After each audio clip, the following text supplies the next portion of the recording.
Welcome back to the channel, guys. Behind me is Mr. Laramie's beautiful 19 ZR1. He shipped it all the way from Massachusetts for us to build. We built this car, man, it's been a few months. Another one of those cars where the customer starts off with, let's say, I want a 1,000 horsepower package, and then once it gets here and we start working and talking with him and actually figuring out what he really wanted to do with the car, it ends up getting more of a 1,200 horsepower package. So it was here a little bit longer than anticipated, but the end result was phenomenal.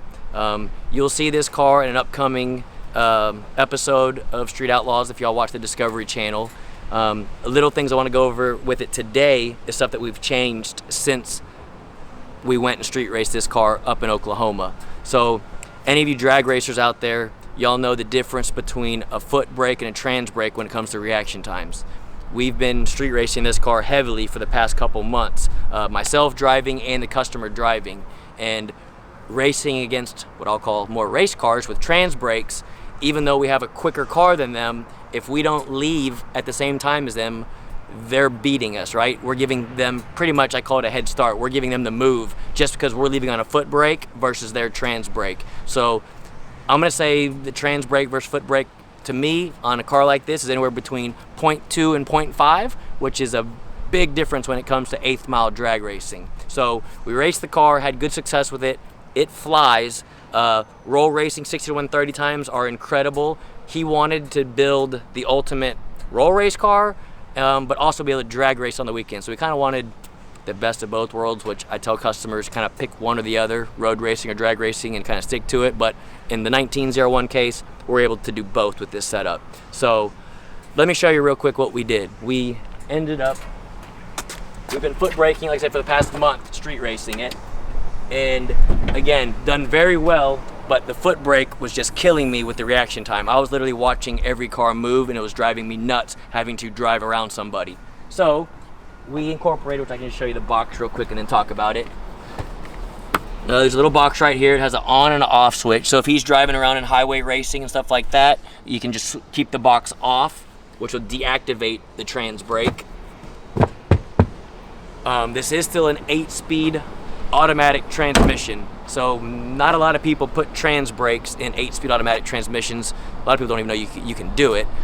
It is a lot of wiring. It's a little intense, but once you get it set up, it's pretty self-explanatory. I do want to show you one more thing. So not only do you have the trans brake, we also put a 2-step on it. And what that means is when you grab the trans brake and the trans brake does is it holds the car at a stop without having to hold your foot on the brake. And we end up having to put a 2-step on the car, which will give us, when you go to floor it, the set RPM we want to leave on. So in this case, we installed an MSD 2-step on it, and there's little dials right here on the side, depending on the street of the track, at what RPM we want to launch at, depending on traction conditions, how high or how low, and that's something we fine-tune when we're out at the street or at the track. But the way that the trans brake works, and I can I'll do it with the car off just so you can hear me talking, is very cool. So you start the car up like normal, put it in drive, traction control off, you do all your settings, how you're gonna race the car. You put your foot on the brake and you use your left paddle, which is the downshift paddle. You hold that down, I'm gonna say for a 1 Mississippi, then you can take your foot off the brake and you can floor it, and the car sits still, and then once you see the light come on, you simply let go of the button and she takes off. So your reaction time from reacting to the light to that is so much quicker than holding your foot on the brake, revving it up, having to let go of the brake and floor it. Like I said, 0.2 to 0.5 in an 8th mile race, that's the difference of winning and losing right there. Huge difference. So again, I don't like putting 2 steps on these cars because there's a lot of wiring under the hood with it connecting to each coil pack.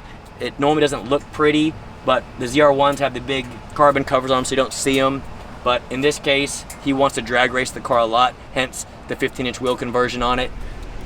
So again, for his sake and my sake, if future races, I want to be able to cut a good light. So if we get outrun, we just get outrun. It's not because I'm watching the car move and we're having to chase them down and come around them, which again, y'all will see in some upcoming films on the Discovery Channel. Hopefully, probably sometime in the next couple months, I think it should air. But stay tuned to our YouTube channel and Instagram. I'll make sure and post up when that plans to air, because we will have a lot of new Corvettes racing on the street, and I think it'll be really cool for y'all to watch. But I'm gonna fire it up. I'm gonna let you hear what it sounds like on the two-step, and I might even just let go of the button and see what it does.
Sounds sick. As y'all can see, hold the trans brake. I have it set right now at I think 2,700 RPMs. So it goes to 2,700 RPMs. And as soon as I let go of that button, she takes off. Obviously no burnout or nothing. It just does a burnout right there. But on a prep surface or on a track or on a street that we have ready, we would fine tune it there. So once after the burnout, this thing will just take off and go. Don't know much else to say, but the car is, man, again, Mr. Laramie, cool ass customer. He's been one of those customers from day one that just said, Steven, I trust you. Build the car as you would if it was yours. And again, this is one of my favorite platforms. The 19 ZR1 to me, the last front engine Corvette, highest horsepower Corvette ever built from General Motors. I don't think we're gonna ever see something like this again. So every one of these builds is like a little baby to me. I hate to see it go, but it's gonna be leaving later today to head back to Massachusetts for Mr. Laramie to enjoy himself. Y'all will be able to see in, I think this video, he actually flew in town and drove it for the very first time. And I have to give him major props, because most customers get very nervous driving their car for the first time, let alone flying to a different city, going to the track with us for the first time with a big audience around, and hopping in a car that runs that fast. Can I say what it ran? So with him driving it, again, he's never driven the car before. So he hopped in it, did a better burnout than I did, to be honest. When I drove it previously on the street and when we were racing it. And he let off early because I guess nighttime, his vision isn't the best. So he lifted a little bit early. I think he went a 940, very first pass, which is incredible. And then next pass, he went a little bit farther and went a 920 coasting. And again, that's for a customer to fly in town and drive a car like that, a low 9-second car, which is a 8-second capable car, but that's in a very safe tune-up and him letting off early. Super cool to see. I was happy with it. I know he was happy, and I can't wait for him to get this thing back, because I know he's got a couple people up north he wants to play with from a dig and from a roll. And I think he'll be bringing it back to future events, so be checking out, hopefully next year we'll be hitting a couple half-mile events with it, as well as some more street action with it.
With that little rip, huh? If you're new to the channel, hit that subscribe button, turn on bell notifications for future videos as we have awesome content coming up in the near future. As always, comment below on this video, and I don't know what else to say. Enjoy your day. Or the rest of this video, wherever he puts this. I don't know.